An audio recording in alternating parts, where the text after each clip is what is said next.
자, 5회 오늘 이제 다니엘 9장. 자, 이제 70주에 대한 예언을 이제 후반절 이제 구절을 통해서 70번째 주, 이제 우리가 앞으로 올 이제 7년 대환란에 관련된 내용들을 이제 살펴보고, 그래서 이제 우리가 70주에 대한 이제 이 예언의 구절들을 이제 다 한번 검토한 다음에요. 다음 시간에는 이 70주 490이라는 숫자에 어떤 특별한 예언적 의미가 있는 것을 살펴보고, 이제 다음 주에 최종 정리 한번 더 하고, 그렇게 해서 이제 이번 주하고 다음 주에 걸쳐서 우리가 70주에 대한 예언의 말씀들을 다 공부하도록 하겠습니다. 자, 이제 지난 시간에 이제 여기서 배운 내용들을 간단하게만 언급드리면, 자, 70주가 여기서 7주, 62주, 그리고 한 주라 그랬죠. 그래서 70주의 시작 지점은 BC 445년 느헤미야에 의해서 주어진 칙령으로 이제 시작이 되었다고 우리가 보시면 됩니다. 그래서 그때부터 해서 이제 7주가 성전 재건부터 경배의식 회복된 것까지, 그리고 이제 62주는 말 그대로 말라키 선지자 사역 이후에 이제 신약까지 침묵기, 그 다음에 이제 마지막 69주의 끝은 이제 예수님께서 예루살렘으로 입성하는 거죠. 메시아 통치자답게 위엄을 보이시고 입성하고, 이제 그게 69주의 끝이라고 말씀드렸습니다. 자, 그래서 그럼 이 69주 끝 다음에 70주가 바로 온 게 아니라고 말씀드렸죠. 예. 그 사이에 이제 교회 시대가 온 건데, 자, 그러면 이제 구약의 예언에서는 교회 시대가 계시가 안 됐기 때문에 69주와 이제 70주 그 다음 70주가 어떤 일들이 있을까가 바로 대환란으로 넘어가게 되는 거예요. 자, 이제 그 부분을 한번 살펴보겠습니다. 거기 26절 보세요. 일단 9장 26절. 62주 후에는 메시아가 끊어질 것이나 자신을 위해서가 아니요, 또 장차올 그 통치자의 백성이 도성과 성소를 파괴하리니 그 끝은 홍수로 뒤덮일 것이요, 그 전쟁의 끝에는 황폐함이 정해졌느니라. 26절에 이렇게 말씀합니다. 자, 그래서 일단 교환을 보세요. 먼저 첫 번째, 자, 62주 후에는, 그러니까 여기서 62주라는 것은 7주를 뺀 거죠. 그러니까 도합하면 69주예요. 69주 다음에는 이 뜻이에요. 메시아가 끊어질 것이나 자신을 위해서가 아니요 라고 말합니다. 자, 메시아가 끊어진단 말이 무슨 뜻입니까? 예수 그리스도께서 십자가에 처형되신다는 사건을 예언한 것이에요, 지금. 그러니까 예수님이 예루살렘으로 입성한 다음에 며칠 뒤에 어떻게 돼요? 십자가에 못 박혀 죽으셨죠. 예. 바로 그 사건을 예언하는 말씀입니다. 자, 밑에 교환을 보세요. 괄호 1번. 가브리엘 천사는 마리아에게 나타나 그분께서 다윗의 보좌를 하나님께로부터 받게 될 것이라고 말했다 이거죠. 그리고 침례인 요한도 예수님 자신께서도, 그리고 그의 제자들 역시 천국이 가까이 왔다고 선언했지만 그분께서는 왕국을 받지 못하셨다 그랬죠. 사실 이제 예수님이 초림하신 목적, 우리가 이렇게 궁극적으로는 죄인들을 구속하기 위해 오셨다고 알지만 1차적으로는 유대인의 왕으로 오신 거예요. 구약에 약속한 이스라엘에게 바로 그 메시아 왕국, 그 왕국을 주님이 수립하시고 통치하시려고 오신 거예요, 사실은.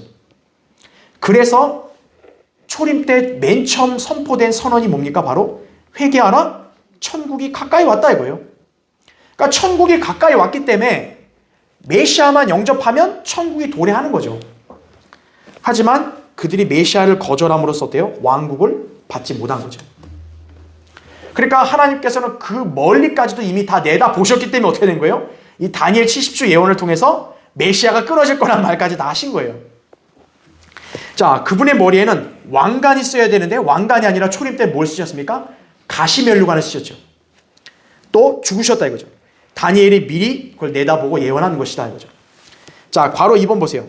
그런데 예수 그리스도께서 갈보리 십자가에서 끊어지신 것은 여기 나온 대로 자신을 위해서가 아니라는 거죠. 주님이 십자가에 죽은 거는 주님 자신 때문에 죽은 게 아니에요. 바로 누굴 위해 죽으신 거예요? 우리 모두를 위해 죽으신 거죠. 베드로전서 2장 24절에 나온 그대로 주님께서는 우리 각인의 죄들을 사해 주시려고 십자가에 달려 죽으셨다라는 거죠. 그래서 이 점을 알고 믿은 사람이 바로 우리 그리스도인들이다라는 것이에요.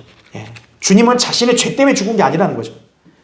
그래서 여기 다니엘이 그분께서 메시아가 끊어질 것이나 자신을 위해서가 아니오라고 말한 이유가 그거예요. 그분이 여러분을 대신하여 죽으신 거예요. 늘 그걸 항상 기억해야 합니다. 그렇죠? 자, 두 번째 보세요. 자, 또 장차올 그 통치자의 백성이 도성과 성소를 파괴하리니 라고 말씀합니다. 자, 여기 이제 많은 사람들이 이제 넘어지는 그 용어가 뭐냐면 바로 이거예요. 장차올 그 통치자. 자, 26절에 이 말씀한 장차올 그 통치자 있잖아요. 이걸 이제 그 수많은 이 신학 교수들이나 또 신학자들이나 목사들이나 성경 교사들이 이거를 누구라고 해석하는 거예요? 예수 그리스도라고 해석하는 거예요. 이거를 장차올 통치자를 갖다가, 자, 이거를 예수 그리스도라고 한번 해석을 하면 한번 거기 26절을 한번 읽어보세요. 일단 장차올 그 통치자의 백성, 예수 그리스도의 백성이 도성과 성소를 파괴하리니, 말이 돼요, 안 돼요? 말이 안 되잖아요. 그렇죠? 예. 앞뒤가 안 맞는 거예요. 그래서 이 장차올 그 통치자는 예수 그리스도가 아니에요. 그래서 수많은 사람들이 이걸 예수 그리스도로 해석을 하는 거예요. 자, 여기 본문에서 예수님은 어떤 통치자라 불리세요? 메시아 통치자라고 불리죠?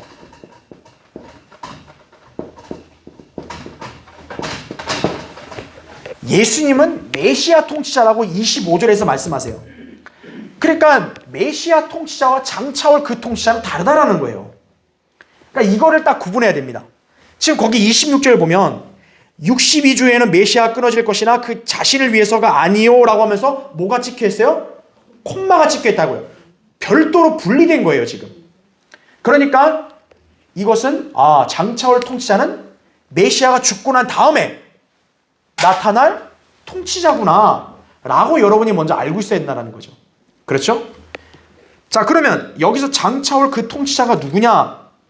궁극적으로 본다면 마귀를 말하는 거예요. 그리고 그러면 그 통치자의 백성, 마귀의 백성 하면 또 누굴 말하냐? 로마를 일컫는 거예요. 여기에 바로. 자, 왜 그런지 보세요. 괄호 1번. 아까 괄호 1번은 제가 설명했죠? 상당수 신학자들, 교수들, 목사들, 교사들이 여기에 나오는 그 통치자를 예수 그리스도라고 해석한다. 이것은 그들이 다니엘의 70주의 예언의 무지한 결과요, 재림에 관한 예언을 믿지 않는다는 증거이다라는 거죠. 그러나 본문의 문맥을 제대로 본다면 예수 그리스도는 메시아 통치자로 불리신다. 그런 분이 그 다음 절에서 도성과 성소를 파괴한다는 것은 전혀 앞뒤가 맞지 않죠. 그렇죠. 그 다음에 괄호 2번 보세요. 게다가 만약 여기서 그 통치자를 예수 그리스도로 해석하게 되면, 자, 뭐가 문제가 생기냐면 27절이 문제가 생겨요. 자, 거기 27절 한번 보세요. 거기 성경 27절 보면 그가라고 나오죠. 그래서 그가 많은 사람들과 더불어 한 주 동안 언약을 확정하고 그 주의 중간에 그가 희생제와 예물을 금지시킬 것이요 그는 가증함을 확산시키므로 황폐케 하리니라는 말이 나옵니다. 자, 27절에 여기 그라는 사람이 나오죠. 여기 그가 바로 누구예요? 26절에 나온 장차올 그 통치자를 말하는 거예요. 자, 장차올 그 통치자가 많은 사람들과 언약을 맺는데 몇 주 동안이에요? 한 주 동안이에요. 그럼 이게 예수 그리스도가 될 수 없는 거죠. 왜죠? 예수님이 맺는 언약은 영원한 언약 아니에요. 그렇죠? 그리고 이 언약이 영원한 언약인데 지금 27절의 언약은 영원하지 않죠. 한 주 동안 확정됐죠. 그리고 중요한 거, 한 주의 중간에 언약을 어떻게 해요? 깨트려요, 이 사람이. 근데 예수님이 언약을 깨트리는 분이에요? 아니라는 거죠. 그러니까 27절을 봤을 때 26절의 장차올 그 통치자는 예수 그리스도가 될 수 없다라는 거예요. 안 맞는다는 거죠. 자, 예수님께서는 히브리서 13장 20절에 보면 영원한 언약을 맺었다 그랬어요. 새 언약이라고요. 자, 신약은 어때요? 예수님의 피 흘리심으로 새 언약이 발효돼서 어때요? 우리가 그 새 언약으로 구원받은 사람들 아니에요. 예수님의 피로. 그 그게 영원한 거 아니에요. 그렇죠? 근데 이게 한 주라고 하면 말이 안 된다라는 것이. 그렇죠? 괄호 3번. 또한 그는 그 주의 중간에 희생제와 예물을 금지시킬 것이요 그는 가증함을 확산시키므로 황폐케 할 것이다. 여러분, 주님이 가증함을 확산시키는 분이에요? 말이 안 된다는 거죠. 따라서 여기에 언급된 장차올 그 통치자는 예수 그리스도를 언급하는 게 아니라 마귀를 언급한다는 거죠. 자, 그 다음 페이지 보세요. 자, 그러면 이 말에 대해서 좀 의아해하는 사람들이 있을 거예요. 아니, 마귀가 무슨 통치자냐 이거예요. 자, 거기 괄호 4번 보세요. 예수 그리스도께서는 마귀를 뭐라고 언급하셨어요? 이 세상의 통치자라 그랬죠. 요한복음 14장 30절이나 16장 11절을 보면 이 세상의 통치자가 마귀라고 말씀하신 거예요. 그러니까 마귀도 통치자로 충분히 불릴 수 있다라는 거죠. 다니엘이 있던 때, 자, 이제 그러면 이제 우리가 그것을 여러분이 감을 잡고 한번 이 말씀을 해석을 해보자고요. 26절에 아까 장차올 그 통치자의 백성이 도성과 성소를 파괴한다 그랬죠. 다니엘이 지금 이 예언을 했단 말이에요. 그러면 다니엘이 이 말을 한 그 뒤에 미래에 이 일이 있어야 될 거 아니에요. 그렇죠. 근데 이 일은 총 다니엘 이후에 2번 일어나는 거예요. 자, 첫 번째는 이미 일어났어요. 역사적으로 AD 70년에 이 사건이 일단 부분적으로 성취가 됐어요. 로마의 티투스 장군이 예루살렘으로 침공해서 어떻게 했습니까? 성전과 성소를 완전히 황폐화시켰죠. 그렇죠? 자, 역사적으로 실제했던 로마의 통치자 티투스가 본문의 예언을 부분적으로 성취했던 인물임에 틀림없다라는 거죠. 왜냐하면 다니엘이 지금 이 말한 것은 예언이잖아요. 과거 사실이 아니라.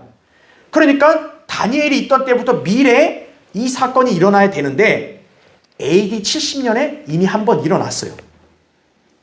그래서 여기 말한 게 통치자의 백성하면 로마가 되는 게 맞고, 그리고 이 통치자는 바로 로마의 티투스라는 게 일단 역사적으로 성취가 된 거예요. 그가 실제로 했잖아요. 예수님이 메시아가 십자가에 처형되고 장사되었다 부활해서 승천한 다음에 어때요? 몇십 년 뒤인 AD 70년에 예루살렘을 초토화시켰잖아요. 그러니까 역사적으로는 한번 성취가 된 거예요. 자, 근데 괄호 5번 보세요. 괄호 5번에. 하지만 로마의 티투스에 의한 예루살렘 파괴는 이 예언의 전면적 성취가 아니다라는 거예요. 왜 이걸 여러분 잘 알아야 되냐면, 만약 이걸 AD 70년으로 딱 적용시켜보면 어때요? 대환란의 예언을 부정하는 거예요.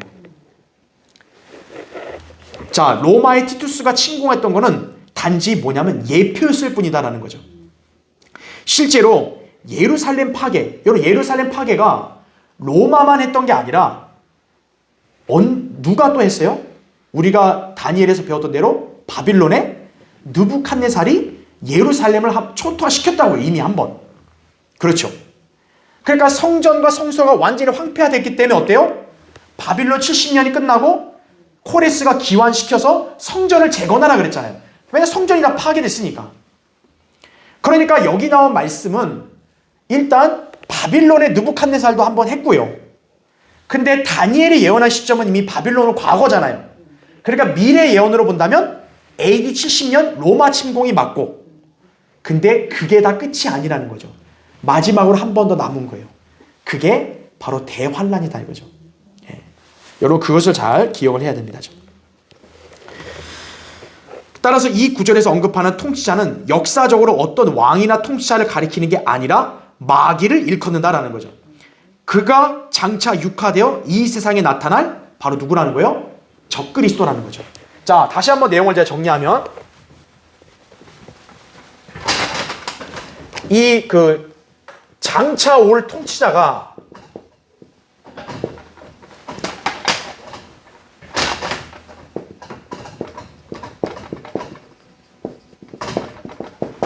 장차 올 그 통치자가 어떻게 하냐면은 이 통치자의 백성이 도성, 성소를 황폐케 한다라고 했어요.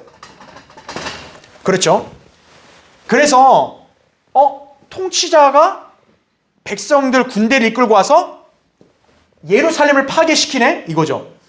그러면 이제 이게 여기 도성이라면 예루살렘을 말하니까 예루살렘 도성과 성전을 파괴시킨 것이 3번 있었다라는 거예요. 이게 언제 있었냐? 첫 번째가 바빌론 때 있었다는 거죠.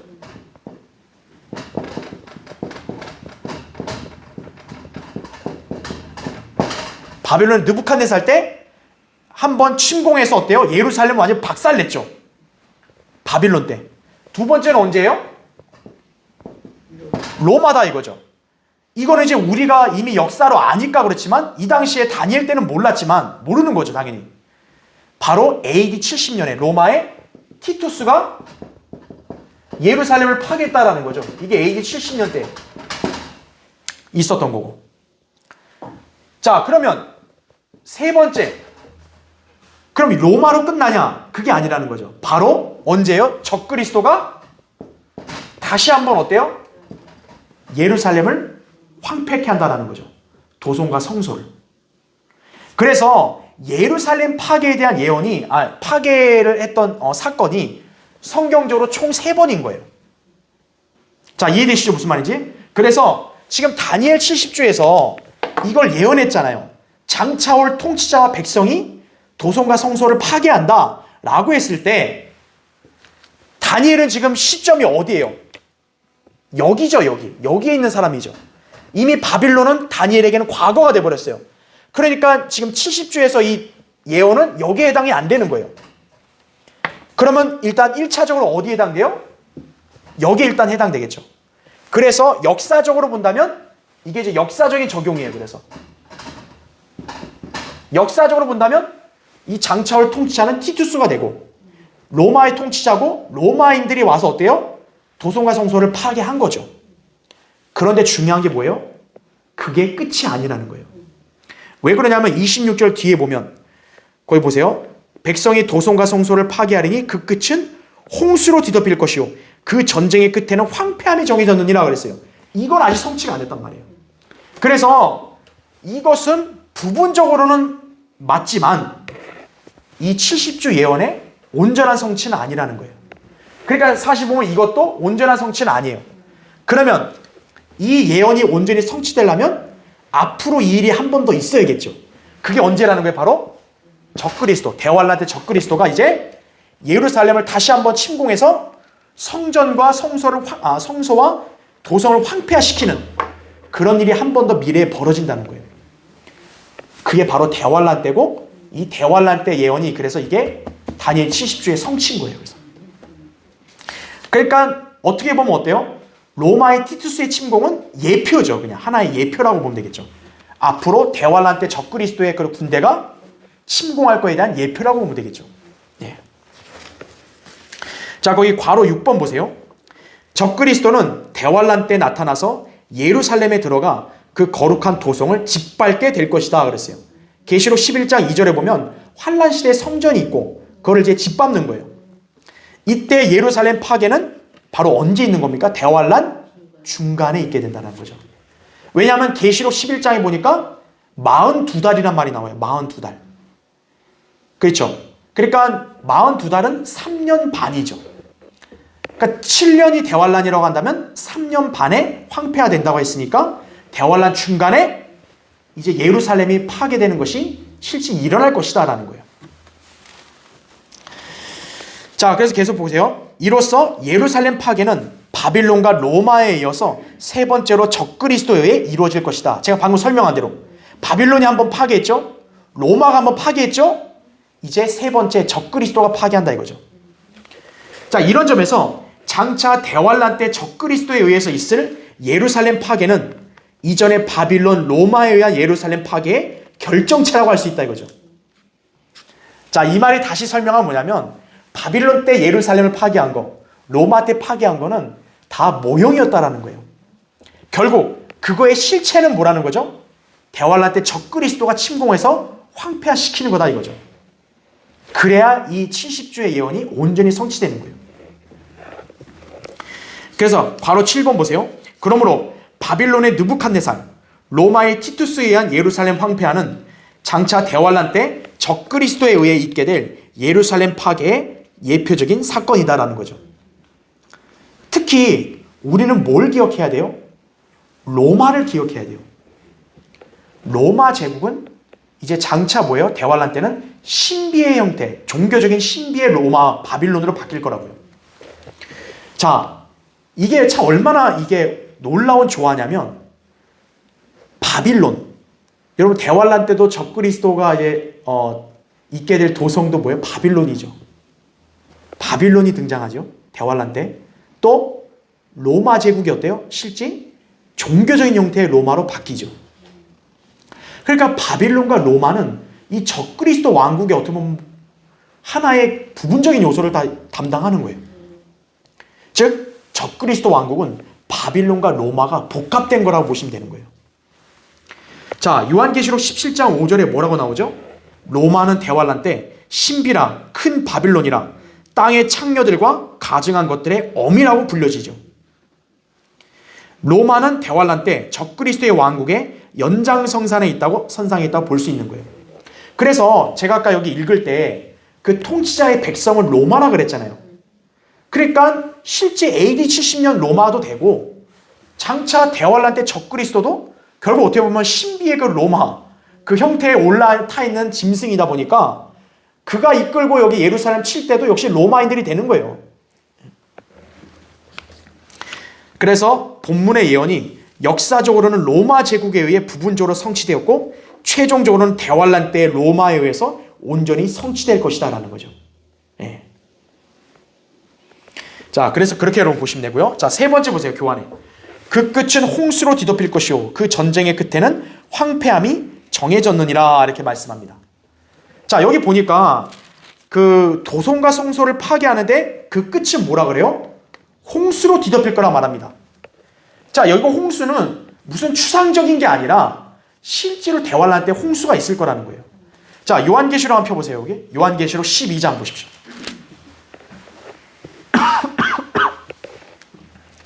요한계시록 12장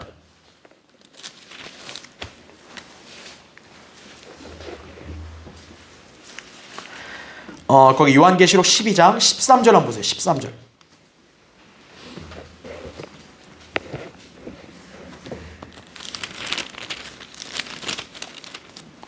자, 요한계시록 12장 13절에 그 용이 자기가 땅으로 쫓겨난 것을 알고서 산의 아이를 출산한 그 여인을 박해하더라 했습니다. 여기서 여인이란 건 이스라엘을 말한다 제가 예전에 강의했죠.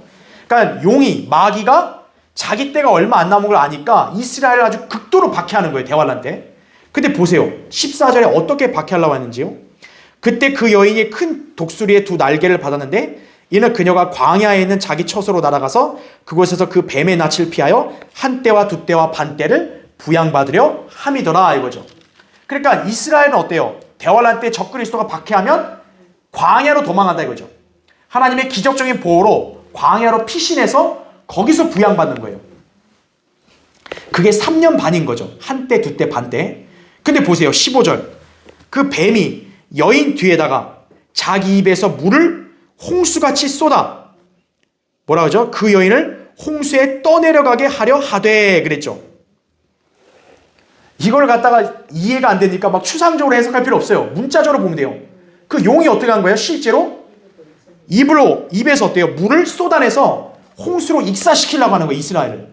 근데 보세요. 16절에 그 땅이 그 여인을 도와 그 입을 벌려 용이 그 입에서 쏟은 홍수를 삼켜버리더라 이거죠. 기적적으로 어때요? 땅이 그 물을 다 삼켜버리는 거예요. 이스라엘을 보호하는 거죠. 예.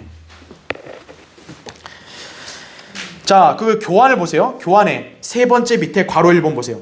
성경은 마귀를 용이라고도 부르고요. 또 욥기 40장 15절에 보면 비못이라는 초자연적인 동물로도 불립니다. 자, 그런데 이 비못이라는 동물을 묘사할 때요. 욥기 40장 23절에 뭐라고 나오냐면 이 거대한 짐승이 강을 마시되라는 말을 써요. 강을 마시되 서두르지 않으며 요단을 자기 입속으로 빨아들일 수 있을 정도다라는 거죠. 그러니까 이 짐승이 어떻다는 거예요? 욥기 40장 41장에 용, 리비아단이라고 그랬죠. 그 용의 크기가 어마어마하다고요. 이 용이 입을 벌려서 어때요? 그 강물을 전부 다 집어삼키는 거예요. 그런 다음에 어떻게 하는 거죠? 강물을 도로 한꺼번에 내뱉어 버리는 거예요. 그러면 당연히 그 엄청난 물이 홍수가 되겠죠. 그렇죠? 그런데 어떻게 됩니까? 괄호 2번 보세요. 대환란 기간 동안 이스라엘은 적그리스도의 박해를 피해 사해 남쪽 광야의 페트라에 피난하여 하나님의 보호를 받게 될 것이다 그랬죠. 여러분 시편에 보면 셀라 페트라란 말이 많이 나오죠. 그게 바위 성읍이에요. 즉 유대인들이 이제 광야로 피신할 때 바로 그 피신하는 장소가 어디냐면 그 사해 남쪽인 에돔 지역이에요. 그래서 에돔 지역에 있는 페트라라는 바위 성읍에다 그들이 거기서 부양받는 거예요. 자, 그러니까 적그리스도는 어떻게 합니까? 바로 사탄이 그 물을 갖다 강물, 엄청난 양의 물을 삼켜서 어때요? 거기다가 다 쏟아 부어버리는 거죠. 마귀가 입에서 물을 홍수같이 쏟아 유대인들을 모두 익사시켜 버리려고 시도하지만 성공하지 못한다는 거죠. 자, 그래서 지금 이 본문에서 가브리엘 천사가 다니엘에게 홍수, 바로 이걸 가르쳐 준 거예요. 즉 70번째 주에 이제 이 장차올 통치자가 그 도성과 성소를 황폐시키면서 어때요? 끝에는 홍수까지 일으킨다는 거죠. 이 부양받는 이스라엘을 죽이려고. 그래서 사탄이 아주 엄청난 강물을 보내는데 땅이 입을 벌려서 삼켜버려서 이스라엘을 보호하신다는 거죠. 자, 그래서 이 사탄이 강을 입에다 삼킨다라는 말이 욥기에 있죠. 왜 욥기에 있냐면 바로 욥기가 예언적으로 대환란을 가리키기 때문에 그런 거예요. 욥은 대환란 때 박해받는 유대인 성도의 모형이에요. 그래서 여러분 욥이 어느 땅에 있는 사람이에요? 우스 땅에 사는 사람입니다. 바로 에돔 지역에 사는 사람이에요. 욥이. 바로 그 욥이 장차 적그리스도의 박해를 피해 에돔에 가서 피신해서 부양받는 환난 유대인 성도들의 예표인 거예요. 그래서 욥이 왜 그처럼 고난을 많이 받고도 잘 견딘 거, 바로 고난과 박해 속에서도 믿음을 지키는 환난 성도들을 갖다가 여기서 예시로 보여주는 것이다라는 거죠. 그렇죠? 자, 그래서 다니엘에게 지금 여기서 알려주고 있는 것이에요. 자, 세 번째 보세요. 괄호 3번. 그러나 대환란 끝 무렵에, 자, 전쟁의 끝에 황폐함이 정해졌다 그랬죠? 그 다시 다니엘, 여러분 9장을 보세요. 거기 다니엘 9장 26절 끝에 보시면 그 끝은 홍수로 뒤덮일 것이요. 그 다음에 뭐라 그래요? 그 전쟁의 끝에는 황폐함이 정해졌느니라 이렇게 말씀합니다. 분명히 적그리스도와 유대인들 사이에 그런 엄청난 그런 전쟁이 있는 거죠. 하지만 대환란 끝 무렵에 이제 예수 그리스도께서 재림하시면 어떻게 되죠? 아마겟돈 전쟁이 벌어져서 적그리스도의 군대가 진멸될 것이죠. 마귀와 그의 군대는 대환란 끝에 재림 때는 완전히 박살나는 거예요. 그 전까지는 마귀가 마치 더 우세해서 유대인들을 다 멸살시킬 것처럼 보이지만 그렇게 못하고 전쟁의 끝에는 오히려 마귀와 그 군대들이 아주 진멸당한다라는 거죠. 그러면 이미 황폐해진 팔레스타인 땅은 어때요? 그 황폐함이 더욱 크게 달할 것이다 이거죠. 왜냐하면 엄청난 전쟁이 벌어지니까요. 가뜩이나 그런 홍수까지도 일어났고 또 전쟁까지 일어나니까 그 이스라엘 땅은 얼마나 더 황폐하겠어요. 그렇죠? 그래서 전쟁의 끝에는 황폐함이 정해져 있다라는 말씀이 바로 그 의미를 가리키는 거예요. 자, 그러니까 여러분이 여기서 이제 나머지 한 주, 70째 주에 어떤 일이 있을지를 여기서 여러분 보실 수 있는 거죠. 그렇죠? 자, 그래서 70째 주에는 통치자가 백성을 와서 도성과 성소를 파괴하고 끝에는 홍수로 뒤덮인다. 그렇죠? 7년 대환란에 바로 이런 일이 있겠구나 라는 걸 여러분이 일단 여기 이 구절만으로 일단 먼저 감을 잡는 거죠. 그렇죠? 자, 그 다음에 이제 27절 보겠습니다. 여러분 27절 다시 보시면 그가 많은 사람들과 더불어 한 주 동안 언약을 확정하고 그랬습니다. 여기서 그라는 것은 26절에 장차올 통치자 적그리스도를 말한다 그랬죠. 그러니까 적그리스도가 이 한 주가 바로 70째 주예요. 즉 7년간의 언약을 확정하는 거예요. 그런데 보세요. 그 주의 중간에 그가 희생제와 예물을 어떻게 한대요? 금지시킬 것이요. 자, 여러분 여기서 중요한 표현이 뭐냐면 희생제와 예물을 보세요. 잘. 희생제 예물을 금지시킨다고 했다면은 그러면 그 이전에는 희생제와 예물이 드려졌다라는 말이 되는 거겠죠. 또 그는 가증함을 확산시키므로 황폐케 하리니 진멸할 때까지 할 것이며 이거죠. 정해진 것이 황폐케 한 자에게 쏟아지리라 하더라 이렇게 말씀하죠. 자, 여기서도 마찬가지로 70제주에 어떤 일이 있을까를 여기서 또 묘사하는 거예요. 일단 적그리스도가 한 주 언약을 맺죠. 근데 한 주의 중간 3년 반에 어떻게 하는 거예요? 언약을 깨트려서 희생제 예물을 금지시킨다고 말하죠. 그리고 가증함을 확산시킨다 그러죠. 자, 한번 볼게요. 괄호 1번에 여기서 그 언약을 맺는 사람들, 바로 다니엘의 백성이 누굴 말하는 거죠? 유대인들을 말하는 거죠. 왜냐하면 여기 지금 70제주에는 이방인이 없어요. 이거는 다니엘의 백성 유대인에게 정해진 말씀이기 때문에 여기에 나온 많은 사람들은 다 유대인들을 말하는 거예요. 그 다음에 이 언약은 한 주, 곧 몇 년이에요? 7년 동안 확정된다라는 거죠. 이것이 바로 다니엘의 70번째 주를 말한다라는 거죠. 그래서 우리가 교회가 휴거된 다음에 대환란을 그래서 몇 년이라고 말하는 거예요? 기본적으로 7년이라고 말하는 거예요. 왜냐하면 대환란은 이스라엘에게 정해진 고난의 날이기 때문에 그게 7년이다라고 여기 나오는 거예요. 그래서 7년 대환란이라는 말을 쓰는 거예요. 자, 한번 보세요. 밑에 괄호 1번.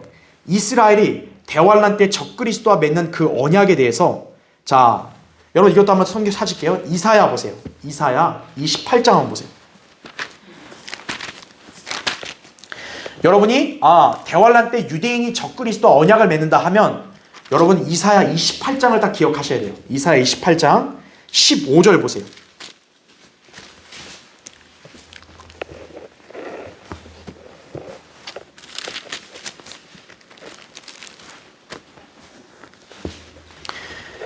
자, 아까 27절 말씀을 한번 떠올리면서 이 구절을 보세요. 한 주 동안 언약을 확정하고 그 주의 중간에 갑자기 금지한다는 말 썼죠. 자, 그러면 유대인들이 적그리스도와 맺는 언약이 뭐냐 이거예요. 일단 28장 거기 15절 보세요. 거기 이사야 28장 15절 너희가 말하기를, 유대인들이겠죠. 그렇죠? 우리가 사망과 더불어 언약을 맺었고 그러죠. 우리가 지옥과 더불어 합의하여도다 이거죠. 넘치는 재앙이 지나갈지라도 우리에게 임하지 못하리니 이는 우리가, 잘 보세요, 거짓을 뭐라 그래요? 우리의 피난처로 삼았고, 유대인들의 피난처는 하나님 아니에요. 근데 이들이 피난처를 하나님으로 알고 잡았는데 그게 뭐였다는 거예요? 거짓이었다는 거죠. 그 다음에 허위 아래 우리가 우리 자신을 숨겼음이라 하였도다 이거죠. 자, 그러니까 유대인이 적그리스도의 기만에 당해서 어때요? 거짓을 피난처로 삼은 꼴이 된 거죠. 그러니까 그들이 맺은 언약은 어떻게 보면 뭐예요? 화평의 언약인 거죠. 자기들이 구약의 메시아에 관한 예언들을 보면서 메시아께서 오시면 이제 화평, 진정한 영원한 화평이 이루어진다는 걸 아니까 이 언약을 맺음으로써 자기들은 화평이 올 줄 아는 거죠. 그런데 지나고 보니까 뭐예요? 이게 화평이 아니라 거짓이었구나. 이게 사망과 더불어 언약을 맺은 거구나 이거죠. 화평이 아니라. 그래서 18절 보세요. 거기 18절. 사망과 더불어 맺은 너희의 언약이 어떻게 된대요? 무효화되며 지옥과 한 너희의 합의가 서지 못하리니 넘치는 재앙이 지나가면 너희가 그것에 짓밟힘을 당하리라 이렇게 말씀하고 있는 거죠. 자, 아까 적그리스도가 여기 보시면은 아까 우리 27절에 그 주의 중간이란 말이 나오죠. 그러니까 언약을 7년 동안 확정해서 맺는데, 그럼 그 언약을 맺는 시기는 당연히 초기겠죠. 즉 대환란 초기 때 적그리스도가 유대인들과 언약을 7년간 다 확정을 해서 맺는데 결국 어떻게 합니까? 평화협정이죠. 일종의. 대환란 중간에 들어서면서 3년 반 만에 그 언약을 적그리스도가 파기하는 거예요. 그래서 그 파기하면서 뭐를 금지시켜요? 희생제와 예물을 금지시킨다는 말이 나옵니다. 자, 그럼 우리 여기서 또 하나 감을 잡을 수 있는 게 뭐죠? 적그리스도가 대환란 때 유대인과 무슨 언약을 맺냐 이거예요, 대체. 그 내용이 자세한 건 모르지만 중요한 건 주의 중간에 희생제를 금지시킨다 그랬죠. 그러면 최소한 그 언약의 내용에는 뭐가 들어있는 거예요? 적그리스도가 유대인들에게 성전에서 제사를 지내도록 허용해 줄게. 이게 들어가는 거겠죠. 그러니까 유대인들은 철석까지 믿고 했는데 중간이 돼서 어때요? 적그리스도가 언약을 깨트린 거죠.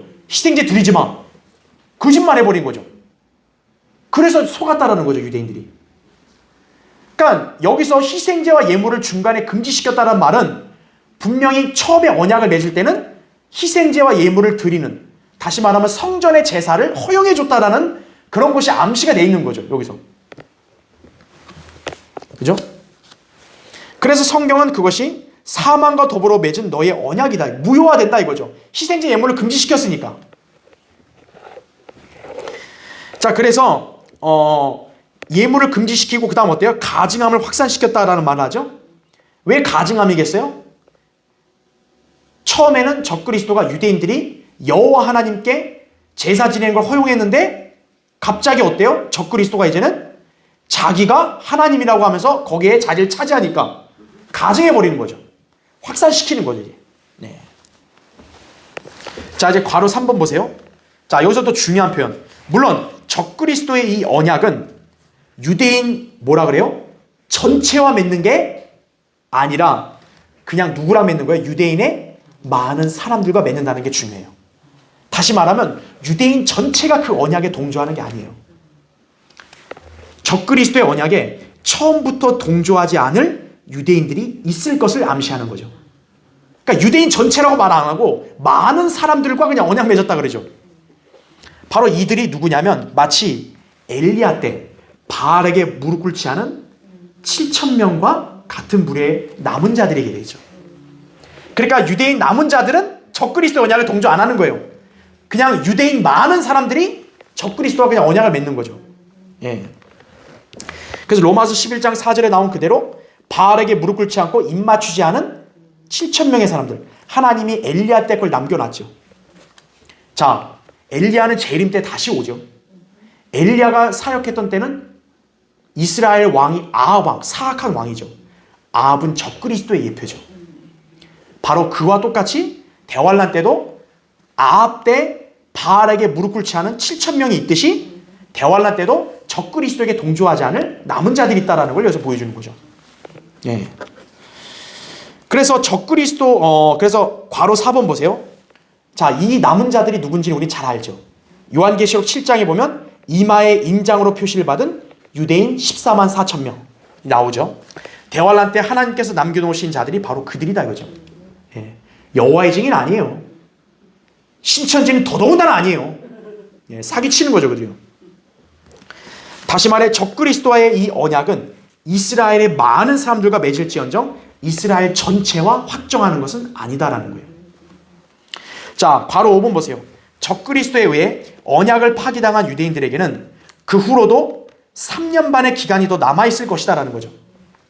그러니까 아까 7년이었는데 주의 중간에 언약이 깨지고 이제 가증함이 확산된다 이거죠.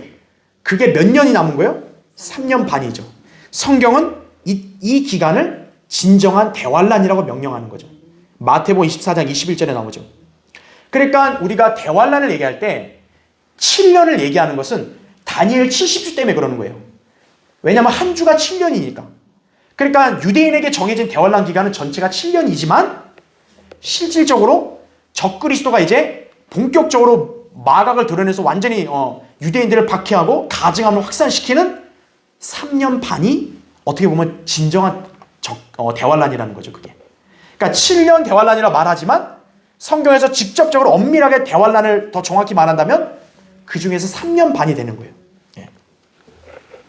자, 그 기간은 적그리스도의 형상이 온 세상에 세워져서 모든 인간들에게 거기에 경배하도록 강요할 거라고요.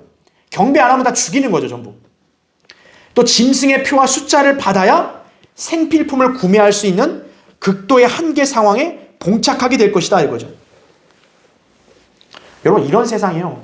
소위 자유민주주의 국가에 사는 국민들이 이게 참 쉽겠어요? 그렇지 않아요? 사유재산이라는 걸 인정하는 그런 제도인데 여기서 그게 없어지는 거예요. 적그리스도의 표와 숫자를 받아 경배해야 하면 어때요? 배급이 나오는 거예요. 공산주의자들이 배급을 주듯이 그렇게 배급이 나오는 거예요. 그거 안 하면 어떻게 되는 거예요?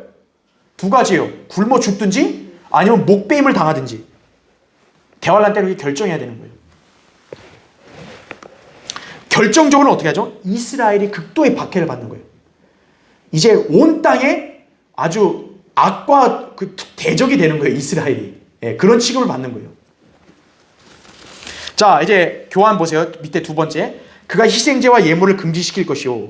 적그리스도가 유대인들과의 언약을 파기하면서 행한 이 일을 통해 우리는 대환란 기간 중 유대인들의 성전 제사가 행해지고 있음을 감지할 수 있다 이거죠. 성전 제사가 행해지려면 당연히 이스라엘 땅에 뭐가 재건돼야 돼요? 성전이 재건돼야죠. 그건 제가 예전에 강의했었죠. 물론 이 성전은 70제주 주 동안에 다시 파괴되도록 정해진다라는 거죠. 즉 우리가 소위 제3성전이라 얘기하잖아요. 그 대환란 때 성전은 어때요? 영원히 가는 게 아니라 이미 황폐화되기로 70제주 중반에 황폐화되기로 정해진 거예요. 이미. 그 통치자의 백성이 도성과 성소를 파괴한다 그러잖아요. 예, 딱 정해진 거예요. 그는. 자, 밑에 세 번째. 적그리스도는 유대인들의 성전 제사를 금지시킨 뒤 자신의 형상에게 경배하도록 강요함으로써 가증함을 확산시킴으로 황폐케 할 것이지만 이거죠. 그는 결국 재림 때 어떻게 되는 거예요? 유황으로 불타오르는 불못에 산채로 던져질 거예요. 계시록 19장 20절에 나온 대로 적그리스도 거짓 선자는 주님이 재림하셔서 어때요? 다 쓸어버리고 그들을 불못으로 던져버리실 거라고요. 결국 이 말씀이 정해진 것이 쏟아진다는 말의 의미가 바로 그거예요. 적그리스도가 발악을 하지만 끝때는 어때요? 이미 정해진 것이 그 황폐케 한 자 적그리스도에게 쏟아진다 이거죠. 뭐가 정해지냐? 바로 진멸당하는 거죠. 예. 그래서 데살로니가서 2장 8절에 보면 주께서 그를 자기 입에서 나오는 영으로 소멸하시고 그의 찬란한 오심으로 어떻게 한다 그죠? 제거하시리라. 이 말씀 그대로. 예. 이게 적그리스도에게 정해진 거예요. 그래서 네 번째 보세요.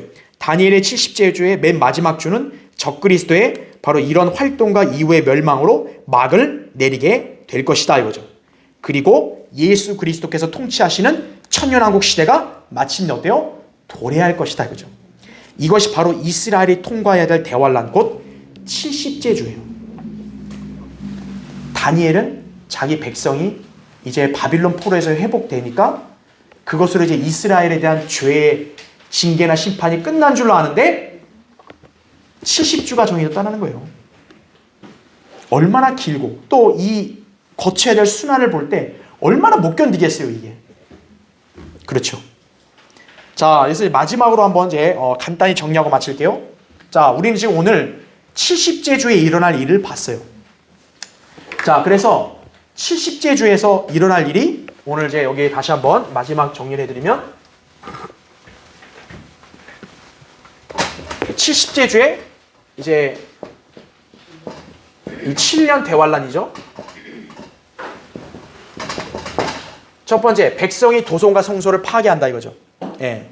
그러니까 대환란 기간에 이제 이스라엘 땅의 도성과 성소는 파괴되는 거예요. 두 번째, 그 전에 먼저 적그리스도가 유대인 많은 자들과 언약을 맺는다라는 거죠. 그렇죠. 이 언약에는 어떻게 보면 일종의 평화협정이 있는 거예요. 왜 그러냐면 지금 이스라엘과 팔레스타인, 특히 아랍 민족 사이는 굉장한 전쟁과 갈등이 많잖아요. 이스라엘의 염원은 성전에서 제사 지내는 거예요. 그러니까 그것만 하면 평화가 되는 거다 이거죠.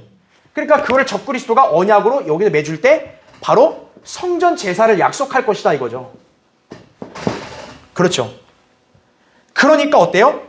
그렇게 언약을 철석까지 믿어서 피난처로 삼았더니 한 주의 중간이면 3년 반이죠. 대환란 중간에 어때요? 이 언약을 파기하더라 이거죠. 그래서 파기한다 했을 때 뭘 파기하냐면 희생제를 금지시키고 그 다음에 가증함을 확산시킨다 그랬죠. 자, 희생제 금지, 가증함 확산. 그럼 여기서 가증함이라는 게 뭘 뜻한다 그랬어요? 적그리스도 자신이 이제 하나님이 되는 거예요. 그리고 자기 형상을 만들어서 경배하게 하는 거죠. 그걸 확산시킨다라는 거죠. 그러니까 초반에는 이런 거를 내색 안 하고 유대인한테 제사 약속한 거예요. 근데 주의 중간이 되니까 어때요? 적그리스도가 그 언약을 파기하고 예루살렘으로 침공해 들어와서 어때요? 황폐화시킨 다음에 자기가 하나님이니까 희생제 금지하고 이제 나를 경배해라. 그때 유대인들이 속았다라고 이제 얘기하는 것이죠. 그래서 유대에 있는 자들이 다 광야로 피신하는 거죠. 그 중에서도 여기 많은 사람들이 했잖아요. 이거와 대비해서 유대인 남은 자들이 있다 이거죠. 바로 엘리야 때 바알에게 무릎 꿇지 않은 7,000명. 그런 부류의 같은 남은 자들은 애초에 이 언약에 동조를 안 한다는 거죠. 그 사람들이 바로 우리가 알고 있는 14만 4천 명이다. 이거. 예, 그런 거죠. 그 신천지 아니에요. 그 이만희 추종 집단들은 여기에 전혀 해당도 안 되는 거예요. 그러니까 거기 그건 줄 알고 가는 사람들 사기 당하는 거예요. 그 사람들은. 그죠? 그래서 이게 앞으로 올 70번째 주, 이제 유대인들에게 남은 한 주인 7년 동안에 있을 일들을 다니엘에게 여기서 계시해 준 거예요. 여기 이제 제가 안 쓴 거 이제 홍수, 대환란 이제 끝에는 좀 홍수가 한 번 있다 그랬죠? 그것도 이제 하나님께서 보호해 주셔서 보호해 주신다는 그런 내용이고, 결국 핵심적인 게 뭐냐? 이 다니엘 70주에서는 바로 한 주 동안 언약이 확정되는데, 언약을 중간에 깨트리고 이자가 도성성소를 파괴하고 황폐화시킨다 이거죠. 그러나 그거는 딱 정해진 기간, 이때까지만 그러고 끝에는 어떻게 된다는 거예요? 이제는 적그리스도에게 정해진 게 쏟아진다. 바로 재림 때 주님이 진멸시키는 거예요. 그거를 다니엘에게 여기서 마지막 알려주는 거예요. 그럼으로써 이제 나의 백성, 곧 너의 백성이 정해진 기간이 이제 끝난다 라는 걸 알려주는 거예요. 이게 70주, 다니엘에게 계시해준 70주의 예언이에요. 이게 하나님이 얼마나 위대한 분이세요. 그래서 이게 성경에 어떻게 보면 가장 위대한 예언 중에 하나예요. 이 예언의 진리를 여러분 제대로 알게 되면 세대주의적인 경륜도 다 이해가 되고, 그리고 성경의 예언이 어떻게 성취되어 가는가도 명확히도 알 수 있고, 주님의 재림도 여러분이 이렇게 확신할 수 있게 되는 거고, 그런 것이죠. 그렇죠? 자, 다음 시간에는 이제 이 70주에 관한 숫자에 대한 의미에 대해서 살펴보고 마치겠습니다. 자, 오늘 기도하고 예배를 마치겠습니다.